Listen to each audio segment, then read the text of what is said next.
and I am reporting to you from New Orleans. I hope you guys can see me okay. Let me know if you can see me and hear me okay. I wanted to go live today to talk to you guys. We're in the middle of the Weekend Wealth Summit, and in the Weekend Wealth Summit, we are spending 2 days with ambitious Black people who want to build wealth for their families, who want to become economically secure and strong, who want to find a way to make a way to get a, who want to build for the next generation. So if that is you, if you're one of those people and that's the way you think, then say something in the chat to let me know you're a wealth builder. Say, yes, I'm a wealth builder. So give me 1 second here. Give me 1 second. Hold on.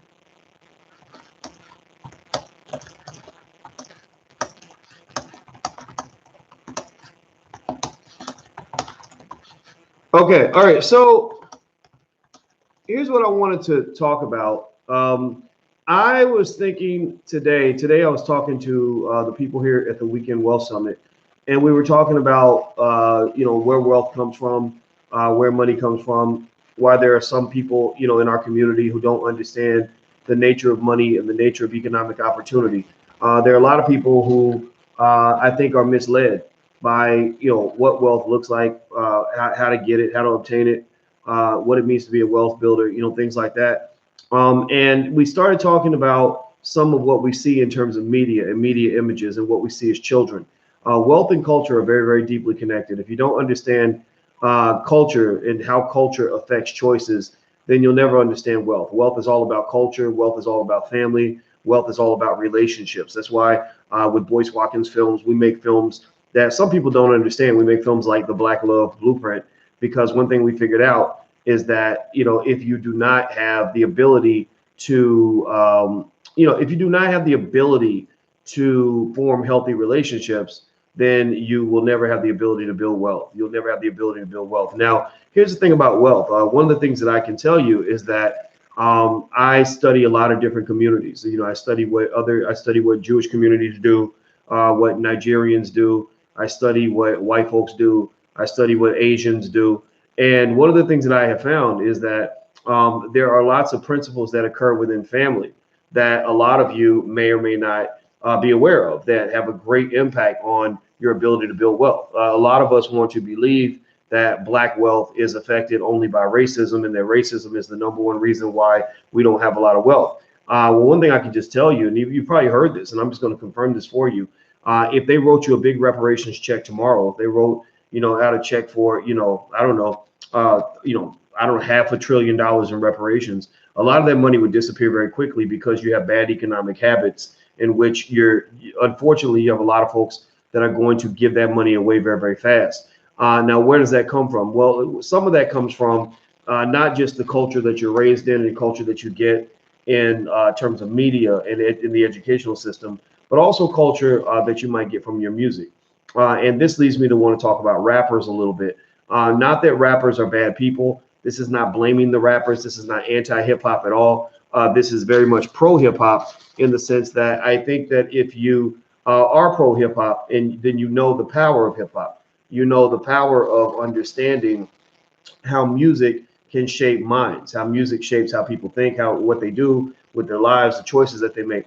And so, and in fact, actually, I was really excited when we got when I was able to get. Well, actually, I didn't talk him into it. Scratch that. He asked me about it, but I was able to facilitate Dr. Claude Anderson going on the Breakfast Club. Shout out to Charlemagne. He was the guy that made that happen. He called me and I said, absolutely, I would love to have him on. I think he'd be great. I can get you in touch, because that to me was a game changer in terms of turning the corner for Black people, and because Powernomics and the understanding of what it means to be economically strong and stable and a little bit protectionist, just protectionist enough that people understand that you're serious, that's critically important for the next generation. That if you don't protect your wealth, then you won't have any wealth. And so, the idea that the Breakfast Club is a show that is, that brings forth a lot of rappers and a lot of people from the hip hop community. I love the fact that now that Dr. Anderson has gone on that show, and I think his video got 1.5 million views or something like that. I'm starting to see actually rappers reciting a lot of the Powernomics principles. You're hearing even people like Tiffany Haddish. I have to give a shout out to Tiffany. You guys know I've critiqued Tiffany quite a bit, and I don't take back anything that I say. but I have to give credit where it's due. If I'm going to critique you, then I must give you credit when you do something right. And with Tiffany Haddish, one thing I can say is that I have confirmed through multiple sources that Tiffany Haddish is smitten with the Powernomics principles. That Tiffany Haddish loves what Dr. Claude Anderson is doing. That Tiffany Haddish has been speaking a lot with her friends Tyler Perry and Kevin Hart and others about Powernomics ideas, which really that's extremely important, because if Black folks can internalize from a community-based, spiritually, family-wise, etc., psychologically, if we can internalize the principles of strong economics, then you're going to see a shift in the entire community, because you're seeing a shift in the culture. You'll see people that will want to hold on to their money as opposed to give it away. You'll see people that want to grow their money as opposed to waste it. You'll see people that actually want to learn the tools of obtaining money as opposed to just pretending like they have money, right? They'll move past the materialism and get to the realism, get to the realonomics, if you want to call it that. I think that would be a good term to use to describe that. Now, let me know if you guys can hear me and see me okay, because I think I just lost one of my connections and I don't know why. So I'm going to see if I can figure out what's going on over here. Let me see if I can make this come back. Let me know if you can hear me and see me. Give me a yes or no if you can hear me and see me okay. Also, please hit the thumbs up button. Please hit the thumbs up button, share and subscribe button. If you haven't done it yet, please hit the thumbs up, share and subscribe button. And also, you guys may not know, I assume you know, but we have a Black Financial channel. It's theblackfinancialchannel.com, THE. That's theblackfinancialchannel.com. So feel free to subscribe at theblackfinancialchannel.com. It's Black owned, and we do financial commentary every day. Now, digging a little deeper into this conversation about wealth and culture, hip hop plays a big part in our culture. And one of the things that I mentioned today when I was speaking at the Weekend Wealth Summit is how a lot of our economic culture is distorted by the fact that many of our young people, particularly our young men, are really sucked in by an illusion. They're sucked in by this illusion that's deeper than the illusion of inclusion. You have the illusion of inclusion that basically says, if you're Black and if you go to college and if you're well behaved, then white people will give you good jobs and you're going to live happily ever after. But actually, that isn't what happens for a lot of people. What happens is you go to college, you go deep in debt, giving them all your money, all your family wealth, and then they give you a little piece of paper that says, hey, we validated you. Well, the white people at this school have validated you. Now you can go work for another white person and serve as his slave. Now we're going to pass you. You are our economic hoe, and now we're going to pass you on so you can be somebody else's economic hoe. Now that you've served us, we're going to pass you on so you can serve a new master that will compensate you a little bit better, based on your skill set, right? So effectively, you end up still feeling like a slave. You don't feel free. You don't feel strong. You don't feel like you're economically in position to do the things you want to do. Well, a lot of times, the one issue I've noticed is that part of the reason that there's not an interest in sort of standardized economic training is because you've got so many images that you have to compete with. If you're in a position like me, you're seeing young brothers looking at the Forbes list. And the Forbes list will have every year, everybody sees this list because every year it's the same guys. Every year, the same people with the same wealth. Maybe their wealth grew last year. Your wealth didn't. Maybe their wealth got higher, but the community's wealth did not, right? Maybe they're doing a little bit better. Maybe instead of having 200 million in net worth, they have 300 million in net worth. But the question becomes, what the hell is the point in this list? How does this list on any level benefit the entire Black community? How on any level do Black people benefit from this other than being able to sit back and say, oh my God, look at Diddy, look at how he's shining, right? So you sit back and you sort of get this admiration. You're sort of sitting on the sidelines like little cheerleaders cheering on your favorite your favorite rapper, and you end up ultimately not improving your own condition, right? You're every year you see Diddy on that same list. Every year you see Jay-Z on that same list. Every year you see Dr. Dre on that same list. Well, it's not interesting. The list isn't interesting anymore, and it's not particularly relevant for anything other than sort of giving you the equivalent of what the British have when they have the royal family. The royal family in England and the group that Meghan Markle ran away from is basically a group of people that sit around and they just make these little appearances, kind of like the Kardashians, and everyone sits back and admires the royal family. Well, there are some people in England that are really blatant anti-royalists. They're like, this is some BS, man. Like, what is this crap? Like, who cares? Who cares what you had for breakfast this morning? Nobody care what you're wearing this week. Nobody wants to sit around and watch you live your lavish life while we are here struggling. What is looking at you going to somehow lighten my struggle? Or are you an opioid for the masses? An opiate, let me say it again. Or are you an opiate for the masses where I'm just gonna feel better about my shitty life because I'm sitting here watching you live a wonderful life and I get to fantasize about that, right? Now, if you don't believe me, think about this. Think about how popular certain shows are. Anybody remember MTV Cribs and shows like that? They have other shows like that too. But MTV Cribs, if you ever want to get 1 million black viewers on a show, one thing you could do is this. Get wealthy black folks like a Tyler Perry to give you a tour of their home and show you how many cars they got, how big their swimming pool is, how nice their kitchen is, right? Like, we're fascinated by these things. We're fascinated by these things. Now, this is not a knock on the individuals that have all that wealth. That's their thing. That's good for them. God bless them for that. But it really kind of speaks to this question, this fundamental question I'm gonna ask you, and this isn't a question for intelligent black people in the room, is what's the damn point? What's the point? What do the communities get from this? Like, what do the masses benefit from watching, watching these people every year parade what they have? I'm not trying to make fun of them. I'm not trying to say they don't deserve what they have, but they didn't work for it. But this is not in any way reflective of the reality for the majority of black folks. This is not even reflective of the reality of most people who become self-made millionaires. Most self-made millionaires I know did not get there by busting raps for white people. Most self-made millionaires I know did not get there by putting out a record and having a bunch of white kids buy their record. Like, seriously, that just doesn't happen very often. Most rappers I know are broke. Most rappers, including rappers that you are that you really like, that you really think have tons of money, a lot of them don't have any money at all. And so I would almost argue to you, and you're not going to change it. You can't change the culture. Stupid people will never go away. There will always be more stupid people than smart people, and that's the way it is.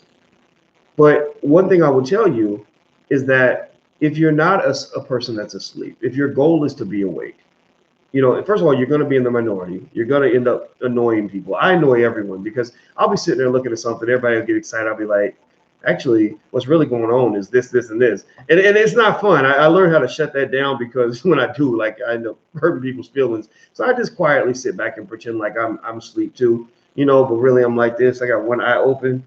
But the reality is that most of what you're seeing isn't designed to do anything other than perpetuate the status quo. And the status quo is they win, you lose. The status quo is, let's stare at the royalty so that we're blinded to the situations all around us. The status quo is let's all inject the opioid of the masses, right? Let's inject these opiates so that the opiates will numb us to the realities of what we're dealing with and what we're facing and where our true opportunities actually lie. So what I'll say is that here's the deal, and do me a favor, actually, please hit the thumbs up button. Please hit the thumbs up button. And if you guys would like to help us spread intelligent black media throughout the world, we're growing every day. We would love to have you as a patron at intelligentblackpeople.com. That's intelligentblackpeople.com. That's the URL. So feel free to go to intelligentblackpeople.com after you're done here, if you could.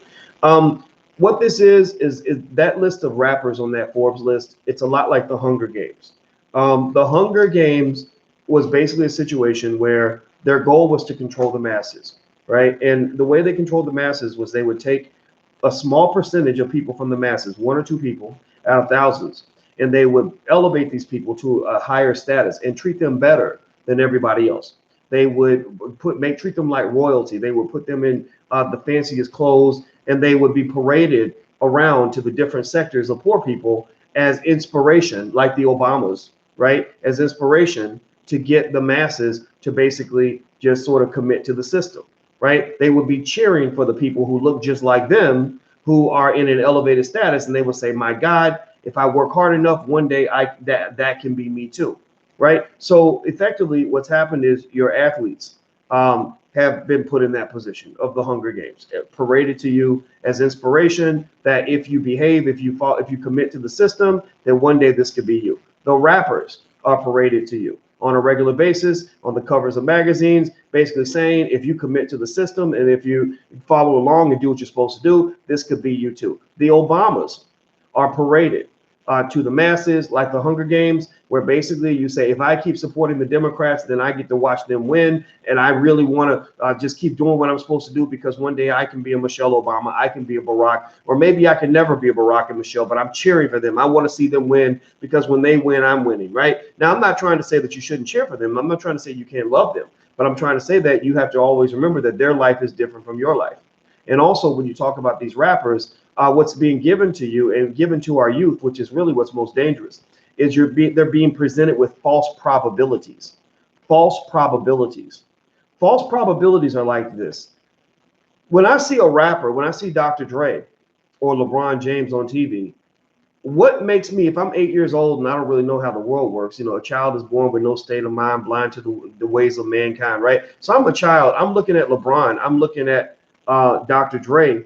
Why wouldn't I think that if I work hard enough, I can be a Dr. Dre, right? And it actually would probably upset me and piss me off if some teacher who cares about me comes along and says, well, the odds of actually being a LeBron James are very, very small. Most, out of 10,000 men who try to get to the NBA, maybe 2 of them, 3 of them are going to make it. And maybe 1 out of the 10,000, 1 out of the 50,000 will get a chance to be a LeBron. I don't want to hear all of that, right? Because I want to believe that my little 5'7" self, that if I work hard enough, I can one day be a LeBron James, right? So, and why wouldn't I believe that? Because, that is the image of black men that's always paraded to me. They're not parading doctors and lawyers and entrepreneurs to me. They're not parading that. They're not parading the millionaires in the black community. They're parading the athletes and the entertainers. They're not parading the self-made black people in the community who are really doing well, who found their keys to success.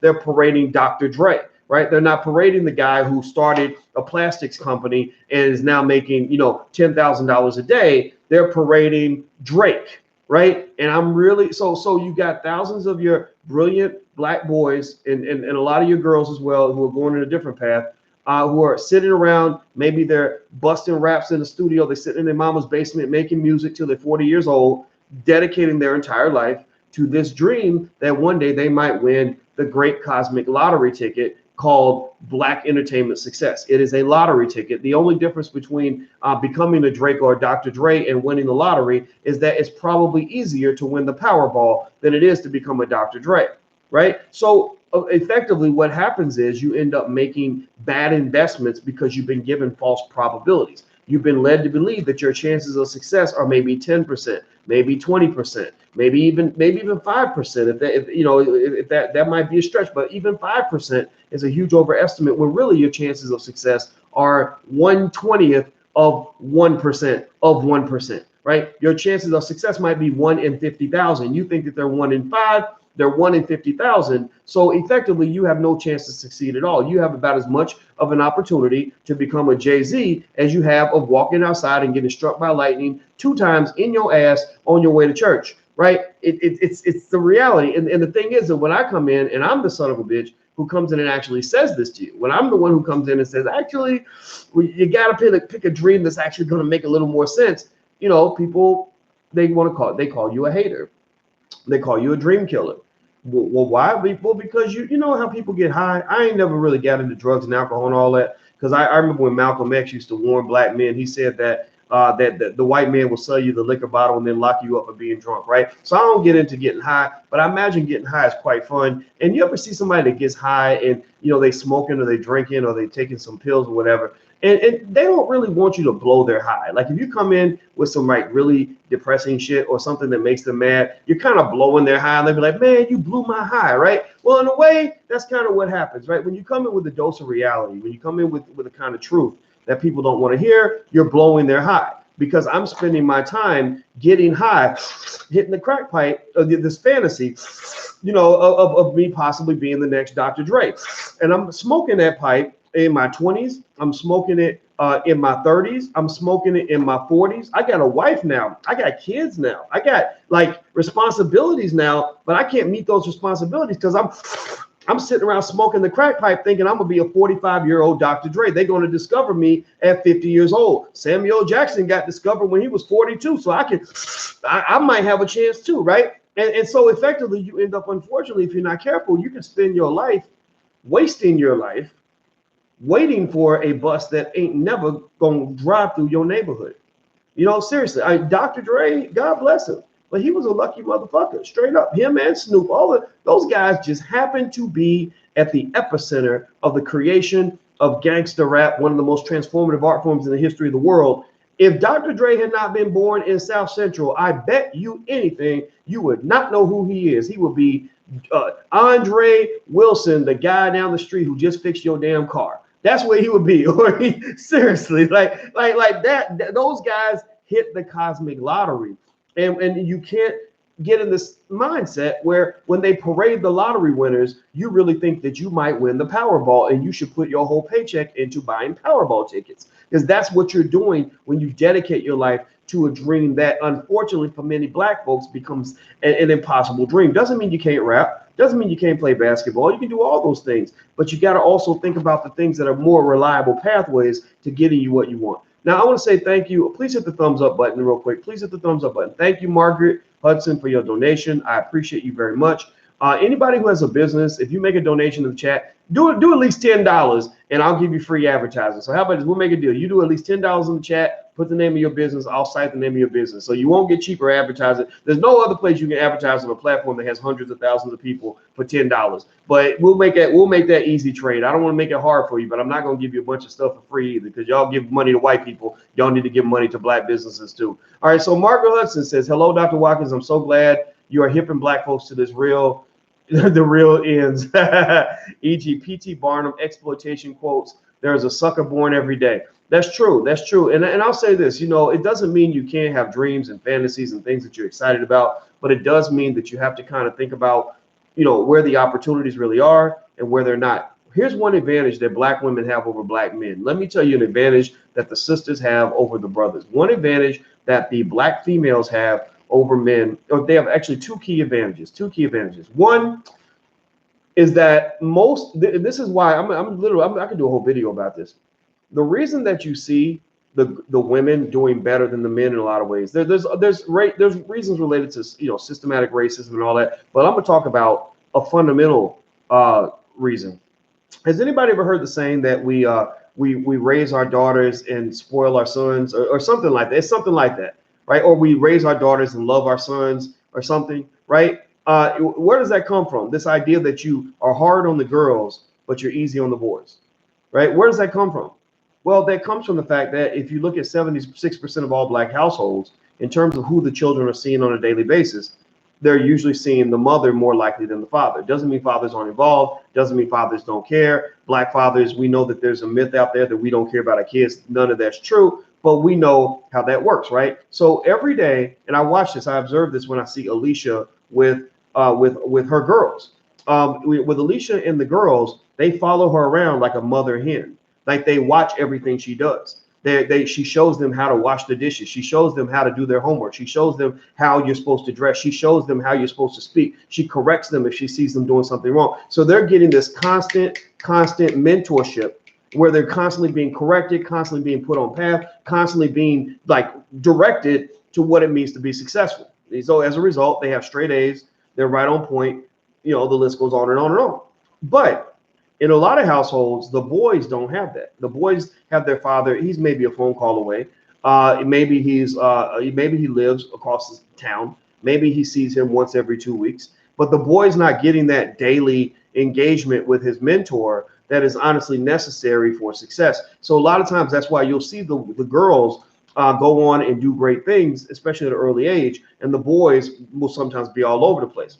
That's one reason. That's one of my theories in terms of why you see the girls shape up a little bit better than a lot of our boys. And that's also another testament to why we need the fathers around somehow, some way. We must learn to reconstruct and rebuild our relationships. Second reason why this is the world according to Boyce Watkins. So I don't pretend like this is 100% correct. I'm just laying this out here for your consideration. Thank you for hearing me on this point.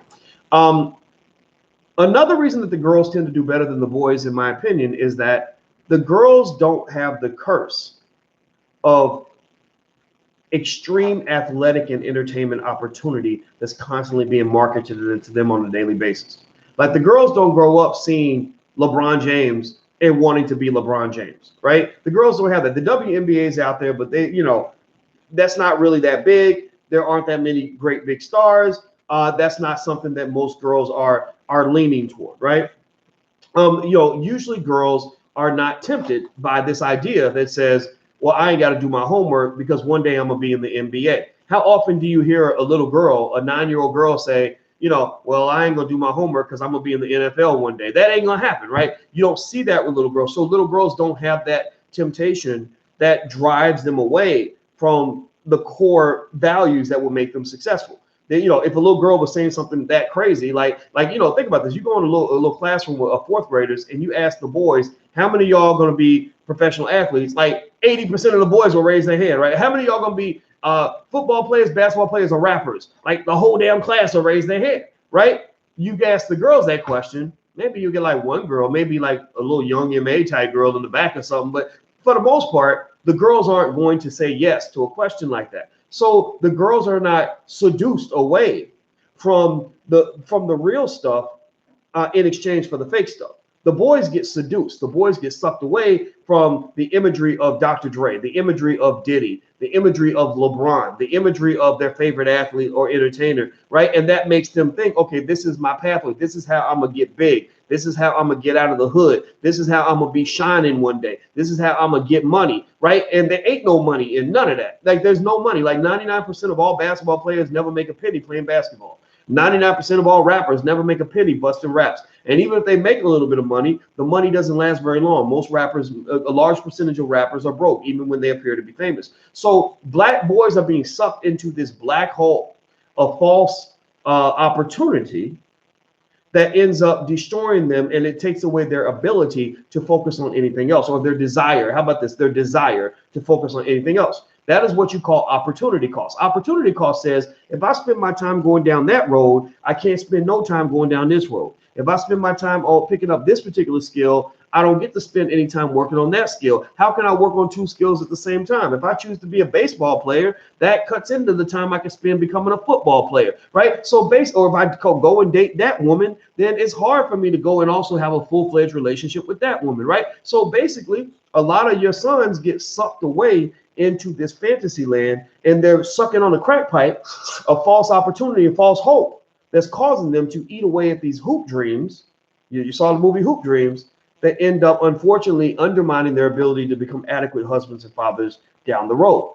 So part of the curse of all this mass marketing of these hoop dreams is that it creates the impression that the door is this big, the door of opportunities is big, when really it's a tiny little sliver that only a couple people can get in. So think about this. It's almost like Popeye's chicken marketing and saying, everybody come get a chicken sandwich because the chicken sandwiches are great and we're giving them away for free on Tuesday. Think about this. Imagine this. Tell me this. What would happen if tomorrow Popeye said, on Tuesday, we will be giving free chicken sandwiches out nationwide? How many Negroes would show up if Popeye's Chicken said we're giving away free chicken sandwiches on Tuesday, right? They would literally have like a line down the street, up the block, and around the corner, right? And that would last 2 weeks long.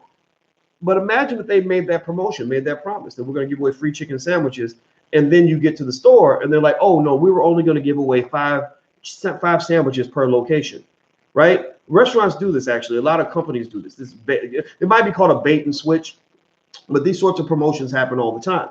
So what happens? Well, so then they might say, oh, but we're out of our chicken sandwiches that we were giving away for free. But since you're here, did you look at our chicken salad, or since you want a sandwich, you could still go ahead and buy one. They're only $3, right? That's how they get you in the door. So a lot of times these false opportunities get black men distracted from the things that they could be doing and should be doing, and overcommitted to the things that aren't going to work. And then you get there and you find out that this opportunity that you thought that would be available for everybody is actually only available for one guy out of every 10,000. So what happens to the other 9,999? Well, if you want to find out, then go to the local liquor store, because there's probably sitting outside a local liquor store in your neighborhood some dude who used to be the best basketball player on his high school team. Or if you go down and you look at the homeless homeless shelter, you're going to find some guy who used to be an extraordinary football player, but he got so much brain damage that his head ain't working right. Or if you go down to the local crack house, you might find some guy who,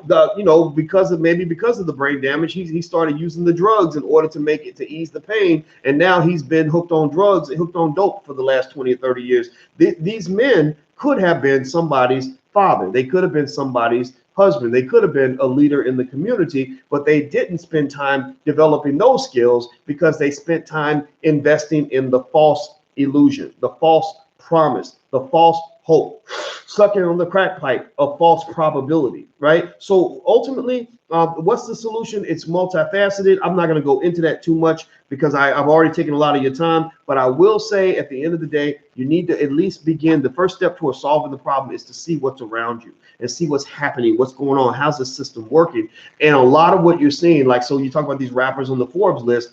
Honestly, I feel like that's a lot of BS. I hate that list. I really do. It bothers me now. It annoys me. Not because I'm not happy for those guys. I'm very happy for those guys. But at the end of the day, I'm thinking, what in the hell does this do to benefit the community? It does. I can't think of anything that the community gains when we see yet another rapper who's on the Forbes list, but it's the same rapper that we've seen every year for the last 10 years. I just don't know what that really does for anybody. Okay, so anyway, do me a favor, please hit the thumbs up button, share and subscribe button. And just a reminder, guys, our Black Millionaire Factory program with attorney Nicole Compton starts on January 29th. And basically, we're going to spend it's a 4-week program. You can go read all about it.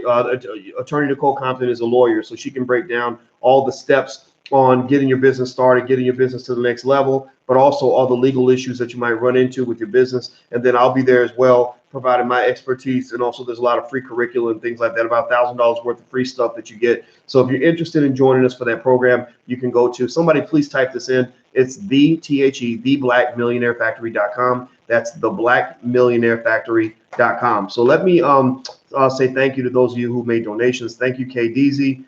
She says, great topic. And for my hip hop fans, you can find good, introspective, and unique music from me at kdzmusic.com. Now, what I'm gonna do is I'm gonna copy this K Daisy because that's a tough word. So everybody, K Daisy. I'm sorry, K Daisy. Everybody's gonna misspell that, so I'm actually gonna copy and paste your comment, and I put it right back in the chat. So everybody, please go support the sister's website. I think it's a sister. I can't look at the picture. You gotta forgive me. I got my better glasses. I'm not wearing those, so I can kind of see, but I can't see. Anyway, but God bless you and thank you for your donation. Let me see. Vicky D says, thank you for sharing your passion and knowledge. I've been inspired each and every day. Check us out at VickyDoeFitness.com, a health and wellness platform. Our health is our wealth. She's 100% correct. And I'm actually going to grab that comment and I'm going to cut and paste that back in the chat so y'all can see it. And I hope you guys that even if you couldn't, support the platform, I hope you will at least click on the link, go visit some of these Black-owned businesses and support Black people. You got to support your own. It's very, very important. We're not telling you to do anything that you're not already doing for white people. If I could get Black people to do 1/10 as much for Black people as we do for white people, then that right there would lead to a multi-trillion-dollar wealth transfer. I'm not kidding. Like we really are a bunch of white supremacists. Like we really love us some white folks. So I'm not telling you to stop loving white folks. I know that's a hard habit to break, but I want you to also love Black folks as much as you love white folks. That's all I'm asking you to do. So let's see. Margaret Hudson says, come on. Thank you for your support. I appreciate that. She says, come on, Black folks. Let's learn how to practice and support Black capitalism. That's an interesting term. That's a loaded term, Margaret. I'm gonna tell you this, and let me tell you why. Capitalism is a very heavy, scary word to use because capitalism has so many negative connotations that come from the inappropriate application of capitalism in America. Capitalism is a powerful beast, and if you don't control it, it can be used to exploit. It can be used to harm other people. And in America, that's what it's done. So rather than calling us Black capitalists, I prefer to use things like Black business owners, Black wealth builders, Black entrepreneurs, Black people who believe in free enterprise. Because I'll tell you, Margaret, you can make a lot of money and do extremely well without being a hardcore capitalist. Because capitalism, unfortunately, in its purest form, and I know a lot about capitalism because that's what we used to teach at Syracuse. Capitalism in its purest form, unfortunately, is designed on a lot of greed. It's built on growth. And give me an example. Capitalism kind of says, if your business made $1 billion last year, $1 billion is not enough. If you made $1 billion last year and you make $1 billion again this year, then you might lose your job. Well, why would you lose your job? Well, because you did not grow. Well, let's say you made $1 billion last year and then you made 990 million this year. So you still made a gang of money. Capitalism, unfortunately, in its purest form, says, "Oh, well, you failed because you didn't grow. You're actually a shrinking business." That's a sin in capitalism. So one thing about capitalism that is good economically is that it leads to powerful and aggressive growth. The downside is that it leads to this really sick maniacal greed that leads to the exploitation of other people, all for your own economic gain. So if you ask me, am I a capitalist? I will say not 100%. I can't be 100% capitalist. I'm a little bit socialist. I also believe in what you would call the triple bottom line for Black people. I think that you can do well, like with the Black Business School and everything that we do. We want to make money. We want to have a bigger budget. We really do, because we really want to do. We have a lot of things we want to do in the community. So I have no shame in saying, hey, you're buying worthless stuff from other people. Buy something from us. We're here for you every day. Buy something from us too. Just count us in the group. You ain't got to give us the whole budget, just a little piece of it. And so I have no problem bringing revenue in. But at the same time, we have a responsibility to take that revenue, invest it in the community, to hire Black folks, create job opportunities for them, to go and build economies, to actually do our job, right? And so that's kind of what our belief is when it comes to economics. So I'm not in any way saying that your statement is wrong. I just want to give a little nuance there, because one problem that you run into when you're in a position like mine is that you'll have people that will hear one thing that you say, and their goal is to misinterpret you as quickly as possible. Like they literally will go out of their way to say, oh, that Negro's not broke. That Negro's doing well. That Negro's actually creating something that's working. So he must be a crook. He must be a scammer. He must be a bad person. And that's just, we know that that's not true. But at the same time, maybe some additional explanation will help those who are at least fair enough to find out the truth, to kind of know what's going on. All right. So let me see. Thank you very much, Ingrid Tater, for your donation. I appreciate you very, very much. You are loved for that. Thank you so much. And so anyway, that's it. Those were my thoughts for today. We're still here at the Weekend Wealth Summit. We're going to do another one. We actually have the URL, weekendwealthsummit.com. So we'll probably do another Weekend Wealth Summit at some point. This one went really well. It was totally sold out. There are a lot of people watching via live stream. If you want to actually catch the second day of the live stream, you can actually go to drboyceneworleans.com and join our lecture series. And I think the first month is free. So if you'd like to see the second day, which is tomorrow, you can go to drboyceneworleans.com. And also, if you want to just see all the events that we have in the Black Business School, like Black Movie Night, we're going to have an event at the Essence Music Fest. If you want to come to New Orleans for that, we got the All Black National Convention, which is going to be in October at Medgar Evers College.